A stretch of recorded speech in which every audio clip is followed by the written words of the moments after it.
Wala nang makakapigil pa sa mga sundalong pasukin ang mga komunidad ng mga lumad sa Mindanao para iligtas sa kamay ng mga rebelde ng New People's Army na pumapatay sa mga katutubo.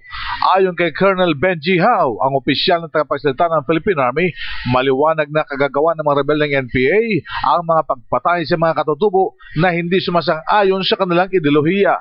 Huling biktima ng mga NPA ang magkapatid na katutubo na sila Raymond Dayo Licanay, 21 years old, ang nakababatang kapatid nito na si Roy Dayo Licanay, 18 taong gulang.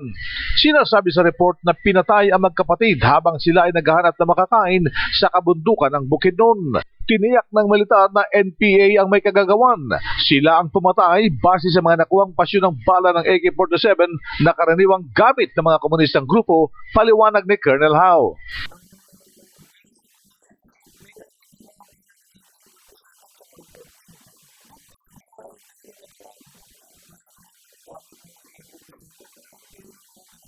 Ayon kay Hao, maliwanag na minamanipulate ng mga NPA ang mga katutubo sa mga komunidad na hindi nararating ng mga tulong mula sa pamahalaan. Kaya ngayon ay papasukin na ng mga sundalo ang mga komunidad na ito na pinamamahayan na ng mga NPA.